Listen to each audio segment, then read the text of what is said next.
It's bold, it's new, and it's compelling. We're talking about Public Education Strong, a new marketing campaign showcasing the strength and stories behind Duval County Public Schools. Welcome to a new episode of Real School. I'm Praniti Kujre. And I'm Barika Chem. We'll have more on Public Education Strong in moments. But first, here's a look at what else we're working on this next half hour. Next on Real School, it's Miles of Smiles at Holiday Hill Elementary School, where students are going the distance for good health and habits. Stay tuned as we introduce you to the school's Morning Mile program and learn how this community is making exercise fun. Plus, it's a quality education for all update unlike any other. Stay tuned because we're going to reveal a special celebration for a special group of educators. And I'm Jacob Haig. They've got everything from singing to poetry and to art. Find out which school is participating in an international celebration right here in Duval County. Thanks, Jacob. Sounds like we've got a great show ahead. But now, let's go to class for today's top story. It's the heartbeat of a community and the bedrock of our society. Those are just some of the ways the men and women of the district's newest marketing campaign are describing public education. Real School reporter Jalen Gamble is joining us now with a closer look at Public Education Strong. Hey Jalen, what can you tell us? Hey guys, the great thing about Public Education Strong is that it features people like you and me. And I can't think of a better way to tell the story than by letting you hear theirs. Diversity makes public education strong. Through Public Education Strong, we're introducing you to young and not so young men and women who say they're successful because of their experiences in public schools. By giving voice to their stories, myths are dispelled, information is shared, and confidence is built for the great things happening in our schools. This video, which is one aspect of the campaign, was officially launched at the October meeting of Duval County School Board. Want to see more? Now's your chance. Sit back and relax as we give you a preview. Hello, Victoria. Hi. How are you today? I am fantastic. Well, what does public education mean to you? It gives me the knowledge to be able and the capacity to be able to learn different things, and from that I can go on and do great things that I want to accomplish. To me, public education is the bedrock of a democratic society. Limitless possibilities. It's the one thing that we are able to do to equalize resources for all young people in America. I think public education, it's the heartbeat of a community. It's the opportunity for my children to learn and to grow and to develop. Public education is awesome. You have these opportunities, and especially coming from a family who hasn't had education, who are refugees, who fled the war, and looking back at home, they don't have this free education. I know for our family and for what I wanted for our children and our values, it was to be a participant in public education. I dropped out at age 14, 7th grade. Public education allowed me to go back to school at 31 and still receive my high school diploma. And I will soon be graduating with my doctorates next year because of public education continued to give me that path. Wow, I love all the stories. You'll want to watch the rest of the video. View the 4-minute piece by logging on to duvalschools.org and click on the Public Education Strong banner. While you're there, sign up for the Public Education Strong Pledge. And we want to hear from you. Share your own story. Now back to you guys in the studio. Thanks, Jalen. It is estimated that 1 in 5 people in the United States has dyslexia. That means dyslexia affects many: friends, neighbors, co-workers, even a defensive end for the Jacksonville Jaguars. I got diagnosed with dyslexia in the 3rd grade. And so like a lot of students, I struggled. You're looking at video of football player Red Bryant speaking to a group of students at the district's new GRASP Choice Academy. GRASP stands for Guiding, Remediating, and Accelerating Student Progress. Many of the students attending this school fit the profile for dyslexia and other learning disabilities. Brian did more than just speak about his experiences. He proved that dyslexia does not have to be a barrier to your success. Brian is a proud graduate of Texas A&M University, and prior to joining the Jags, he helped the Seattle Seahawks earn a Super Bowl title. Brian's biggest piece of advice to students: never ever give up. When I tell them I struggle with reading and comprehending what I was reading, they can relate to that. And so to see somebody like them to go on and graduate college and excel in athletics, it just give them hope in terms of whatever it is that they want to do, they can do it. And because they have a learning disability, it's not necessarily a stumbling. It's just a little stumbling block, but they can achieve their goals. You may not realize this, but our superintendent of schools, Dr. Nikolai Vitti, is also dyslexic. That is absolutely right. And Dr. Vitti, thank you so much for joining us today. Thank you. And so there aren't a lot of schools out there that really cater specifically to students who fit the profile for dyslexia. Tell us about how this idea came about. Actually, there are very few, if any, traditional public schools that offer a program that meets the needs of dyslexic students. In fact, most students who are dyslexic would have to go to a private school in order to be serviced in a way that is, the instruction is tailored to their individual needs. So we're at the cutting edge of doing something very significant here in Duval County Public Schools, considering that we are the only school district that is doing this for dyslexic students. So this came about from my own struggles as a dyslexic student. But then it started to become even more profound with my own children's struggles. And then as I learned more about dyslexia, I learned that 20% of the overall population is affected by dyslexia. And then when we look specifically in Duval County and we see a number of children that are not reading at grade level, certainly the fact that dyslexia stifles the reading process is something that was important to me to address. So as we've created this school, we've learned a lot about reading intervention altogether. So although the school serves only 115 students, district-wide now we're implementing a Tier 3 reading intervention program for all students that are significantly below grade level, and using those same strategies that are becoming very effective at the Grass School district-wide for non-readers across our district, especially specifically at the elementary level. So this is an ongoing evolution, starting from a pilot in 4 schools to now 1 school, and I think it has the potential to grow into something large considering the demand. We already have a wait list of at least over 40 parents and 50 parents, and emails continue to come in, phone calls continue to come in, request to visit the school continues. So right now we're in a situation where supply is not meeting demand, and so I see this as a potential to expand the Grass moving into the future. And let me go ahead and ask you about that. I mean, you referenced a long wait list, and we've heard the principal say that she's getting calls from all over the state. So when you talk about expansion, do you have something in mind, like maybe certain grade levels, an entire building? Yeah, so right now the Grass serves students in 2nd grade to 6th grade. I can certainly see the Grass expanding from 2nd grade to 8th grade over the years. And I think because of the demand, eventually even R.L. Brown will not have the space to accommodate all the students and parents that would like to be part of the program. So eventually seeing the school having its own building so that it can cater even more students. And again, it's not only the students that attend the school, but the best practices that are coming from the school are better informing our interventions district-wide, and I think that will continue to happen. And ultimately, it also allows us to better serve our ESE parents. Our ESE parents, in many ways, have been frustrated with the district with not always providing the highest level of services, and we're constrained financially to do that sometimes.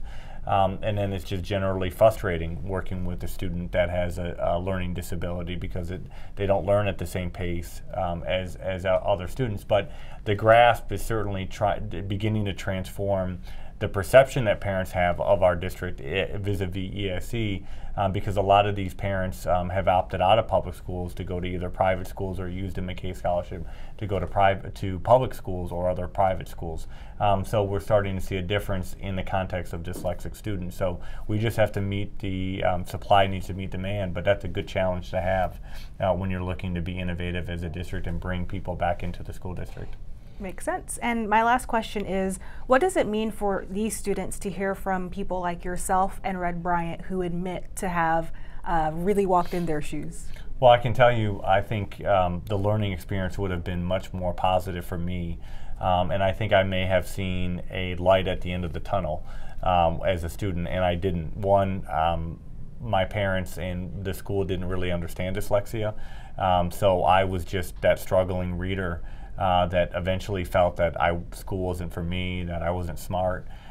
So hopefully with dyslexic students hearing from me and hearing from Red Bryant, they understand that there is light at the end of the tunnel, that you can overcome the learning disabilities that exist, and actually see benefit to being dyslexic, because most dyslexics are also visionary, out-of-the-box thinkers, problem solvers, have very high vocabulary skills, but that's not told to them because they determine their potential academically based on what's happening day to day in school. So when they're struggling as a reader, or they're struggling to do basic mathematics, they start to question their intellectual ability. So hopefully it was the students at the school saw that there is an opportunity with this disability and an opportunity to overcome and be successful, just like fortunately I've been able to be, and Red as well.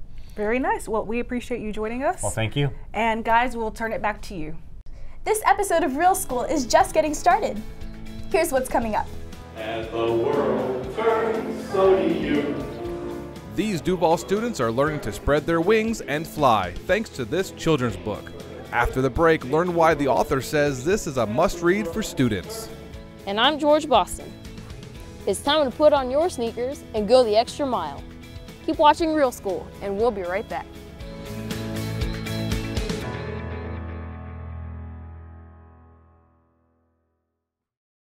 This journey has been 150 years in the making. Are you ready to make history? Now, I'm not going to sugarcoat this. You need to focus and work hard every day at everything you do. Together, we will achieve greatness. I promise you all this. Give me 100% and we will win. Who's with me? We're Public Education Strong, and you're watching Real School. Welcome back to Real School. Here's video from West Jacksonville Elementary. Our cameras were rolling as a group of teachers and their principal were recognized in a big way by the Quality Education for All Fund. What a wonderful moment for that group of educators. No doubt. It was part of a QEA update, which gave visitors a chance to see the initiative at work. A visit began with a tour of West Jacksonville Elementary classrooms. Community leaders, education advocates, philanthropists, as well as our superintendent and several board members were there. West Jacksonville is one of 36 QEA schools that have been identified as having greater needs. High-performing teachers and leaders were recruited or retained at each of these schools, and they're receiving incentive pay for a 3-year commitment. After the tour, participants headed to the Media Center to hear from panelists who discussed the initiative. The event ended with a check presentation to 4 teachers and West Jacksonville principal Michelle Floyd Hatcher. The dollar amount on these checks collectively represents the first installment of the incentive pay they're receiving. I think that with me coming in and our new teachers coming in, there's been a change. I can see that drive and that energy. They want to learn. It makes me feel really good that people are rallying around the students' education and making sure that all students are receiving a quality education. So just seeing everybody rally around and go towards that one goal that we all want is for kids to be successful in education. What an exciting time for our QEA schools and the students. Great job. Now we're heading to Jay-On-Axon, where it's all about peace. It's a concept so important to the school, they celebrate it each year. Real School reporter Jacob Haig has more. Guys, you're absolutely right. And guess what? Jay-On-Axon isn't the only school celebrating. Students will join schools across the globe in observance of International Day of Peace. Light a candle for me, light a candle for you. Whether it was through songs or signs, poetry readings, or t-shirts, the theme of this celebration was clear. Peace is helping everybody. In a show of solidarity, students, parents, and teachers wore white clothing. Many waved cardboard peace signs, and others wore necklaces. Everyone gathered around the peace pole. The words, "Let peace prevail on earth," are written out in 4 different languages. We celebrate the International Day of Peace by doing a week of activities around peace. One of those activities was making this peace mural. Students answered the question, when you close your eyes and think of peace, what do you see?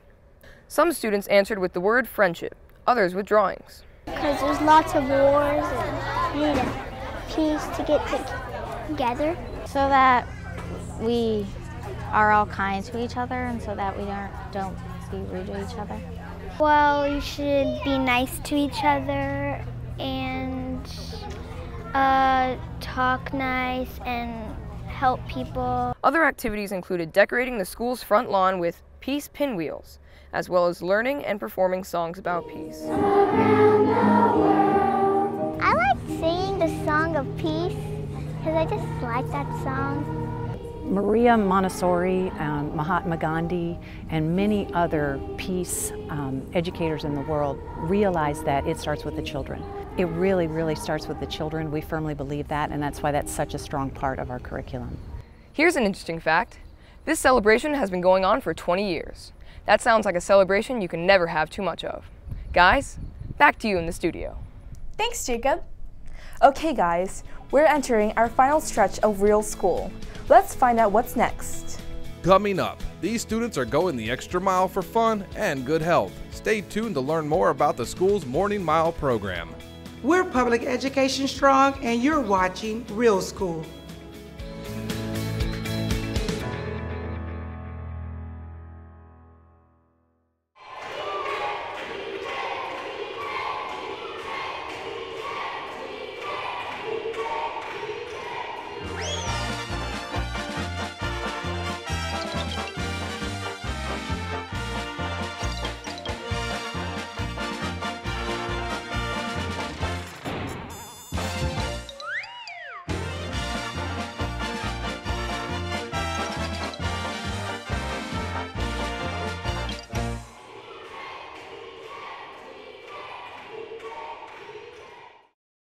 Hundreds of students at Holiday Hill Elementary are going the extra mile every day, thanks to a new fitness program at their school. Volunteers are helping the Morning Mile gain momentum as more and more students are stepping up and getting into shape. Real School reporter George Boston is here with the story. George? Hey guys, I gotta tell you, these students are really dedicated. Each day they arrive at school early to exercise. They believe it's the best way to start the day. Good morning, Morning Milers. You guys are all doing great. Look at them go. Students at Holiday Hill Elementary aren't wasting any time hitting the ground and running this program. Because it can help your heart. It's good for your heart to get exercise. The Morning Mile program is offered at Holiday Hill thanks to the PTA and sponsors. Students are encouraged to walk or run a mile every morning before class. And in case you didn't notice, volunteers have worked really hard to provide a fun atmosphere. They've got music, refreshments, and an overall great attitude. I like we could run with your friends, and I like to run. So here's how the Morning Mile works. Every morning, students meet at the school's baseball field. We're told that 5 laps makes 1 mile. So every time a student completes a lap, volunteers hand them a straw. Good job, good job. You rock. Once they're done, parents and PTA members record their progress and keep track of their totals. For every 5 miles they reach, students receive prizes. It helps them develop healthy habits, and they get to socialize with their friends. Helps kids focus in class better, in addition to the healthy habits. Teachers have told us they've noticed a difference when the kids do run in the morning. Because when you don't get your wiggles out, you like wiggle around in class and you're like crazy. Sounds like this school has found the perfect way to get students pumped about staying active. I just like to do it for fun. I just think running, I just like to run. Well over 200 students participate in the program. That's about a third of the school. That's really impressive. Kudos to the Morning Milers. Back to you guys. What an interesting program. Joining us now to discuss the link between physical education and academic performance is Superintendent of Schools, Dr. Vitti. Thank you so much for joining us again. Thank you. So we just heard that these Holiday Hill parents and students talk about how they're really seeing a difference with the kids in the classroom when they are exercising beforehand. And serving the whole child has been one of the key focus areas of your administration. Tell us why. Well, because we although our core mission is focusing on reading, math, science, and writing, we know that there are a lot of factors that influence that process. And we've been speaking about the whole child, usually in the form of music, art, foreign language. But when we talk about the whole child, we're also talking about physical education and wellness linked to nutrition. So on the nutrition side, we've done a much better job with making sure that our children are exposed to more nutritious food during the cafeteria experience. We've also tried to expand our school-based gardens, mainly at our pre-K level at our elementary schools. But on the physical education side, we funded a full-time physical education teacher at every elementary school, and trying to ensure that every student has at least state-required 150 minutes of physical activity every week. A little bit more depending on certain grade levels, but the challenge has been the new standards require us to go much deeper, quicker in reading, math, and science, in particular reading and math. So our schedule is very tight when it comes to extra time outside of the core academic areas, but we have been promoting the idea of when teachers know that students need to run around, have them run around to release that energy. But the more that we can do to meet the physical education needs of our students, I think we'll see the dividends in the classroom, especially with our boys. You know, having been a young boy myself and having 3 of my own, I know that boys typically more than girls just need to go out and exercise and release that tension and energy, or it can lead to disruptions in the classroom, the behavioral side and the focus side. The balance is the new standards and trying to meet the demands of new standards while allowing for more physical education. But I am committed to think a bit differently at the elementary level with our teachers and continue to provide more flexibility for teachers when they really know that their kids need to go outside and run around. Allow that flexibility to happen because they're with the kids, they can read whether it's time to go outside and run around, which could lead to more focus focus on academics. And so last question, the challenges with health and fitness that kids face today, do you think they're different now than they were maybe 5 or 10 years ago? I certainly believe that's the case. One, again, increasing use of technology is leading more students to not run around outside. To their free time is spent playing video games. The other thing that I see different is that students don't go outside as much because of the fear of safety, of lack of safety in the general community. Parents tend to move more than they did before, so communities aren't as solidified. The networks, the trust isn't there as much, so I see fewer and fewer children playing outside with one another. Things like play dates exist now, not just, you know, go outside and I'll see you when it's time for dinner. That culture has changed, which leads to less physical activity. So even things that we've done, like Go Noodle, which allows the physical education to happen in the classroom in spurts, I think makes a difference. But I continue to urge parents to create space for children to play outside. My kids do play video games, but I do make a commitment every day when I'm home on the weekends to say we're going to go outside, turn everything off, and we're going to play basketball together, or we're going to play football together, or just run around and play tag, or go in the pool and things like that. But you have to make a commitment to physical education, or just being active, because it plays a role in the well-being of children, and it does positively impact learning. That's good information and good advice. Thank you for joining us. We Well, thank appreciate you. it. Back to you guys. The principal of this next school is hoping a visit by a children's book author will help inspire and encourage his students. Real School anchor Madeline Bryant is here with details. Barika and Praniti, we're talking about a school full of students whose relatives are in the military. Therefore, they experience a lot of change. This author believes that through his work, he can provide the encouragement they need to get through it. So do you. The music, colorful decorations, and beautiful images all made for a great book reading assembly at Finnegan Elementary School. But add a great storyline, Special light. and these students are doing more than having a good time. They're learning an important message. I think change is something we all face. The real question often becomes, how do we handle it? Are we empowered, and do we know what to do? That's Franklin Hill, the man behind Wings of Change. It's the story of a caterpillar named Anu, who's afraid of becoming a butterfly. That is, until a wise snail named Faith comes along and lets him know that change is okay.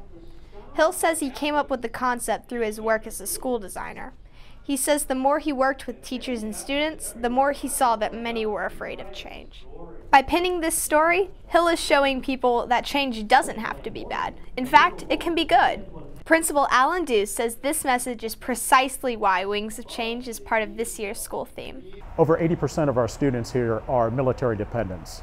So they face issues of change in orders, moving from one location in the country to another. The theme also comes with the slogan, I am because we are.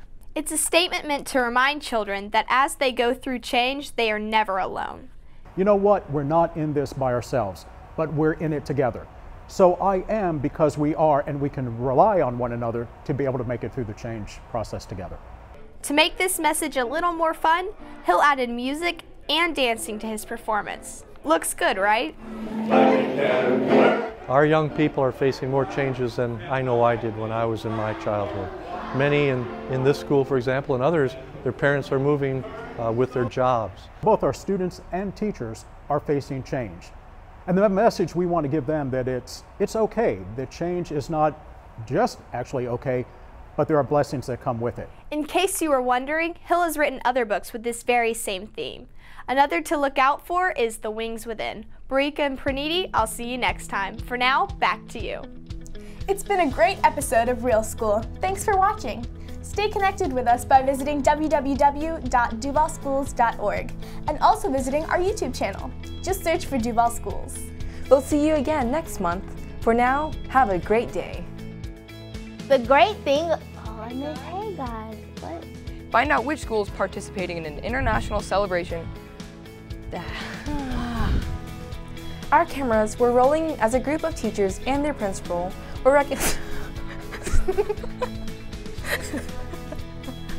Each day they arrive at school early to exercise. They believe it's the best way to start the day. Okay. Smile as you're talking. Okay. When you smile when you do it, it'll sound like you have. Are my teeth clean? Yes. Okay. I hope so. Good.